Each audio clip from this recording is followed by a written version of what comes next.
Praise God, maayong adlaw sa tanan mga igsoon. Gusto day ko ma-share og usa ka bersikulo og napod siya gamay nga explanation. Ang bersikulo atong makita diri sa Mateo 11 verse 28 nga nagaingon, umari ka nako kamong tanan nga nabudlay og nabugatan og papahulayon ko kamo.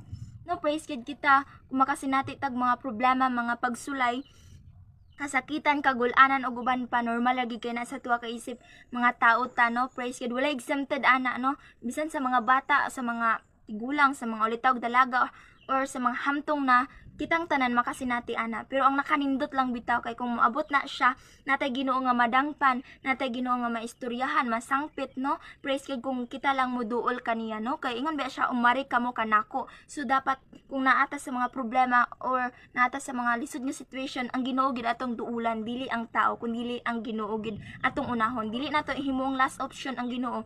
Matod pa sa among pastor nga dapat ang Ginoo atong mahimong first and last option. No, praise God. Kanang mga problema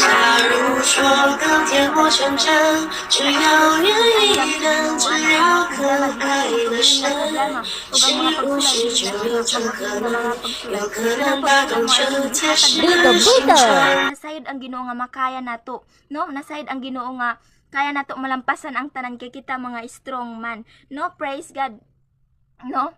Wala naghihatag sa Ginoo tungod kay gusto lang sa Ginoo nga pasakitan ta, gusto lang nga inana gihatag na sa Ginoo aron malig-on ta. Wala na gihatag sa Ginoo aron maluya ta kundi aron hamtong mulig-on ta sa atong pagpangalagad kaniya, no? Praise God. Ang ako lang ikadasig sa matag usa ka nato mga igsoon, bisag unsa man moabot sa atong kinabuhi, no? Praise God, ituo lang na sa Ginoo. Walay butang nga dili imposible dira sa Ginoo. Bisan unsa pa na kalisod sa situation nga naa ka, kaya na sa Ginoo nga sulbaron, kaya na sa Ginoo nga tagaan og solusyon, no? Praise God. Basta duol lang gid ta kaniya, no? Kung moabot man ang mga panahon, malisod nga panahon or mga situation nga dili nimo magustuhan, murag sakit kay para sa imo, duol lang na sa Ginoo, ihilak, iistorya lang na sa Ginoo, ug ang Ginoo mo mutagbaw, mo lipay sa imong kasing-kasing ug sa imong kalag nga, no? Praise God. No mo nang padayon ng Japon ta maigson bisag na yung mga problema pagsulay ka normal man na po exempted kita man punta na, no? Praise God. Kanang mga problema kataw ilang na, kanang mga pagsulay kataw ilang na, no?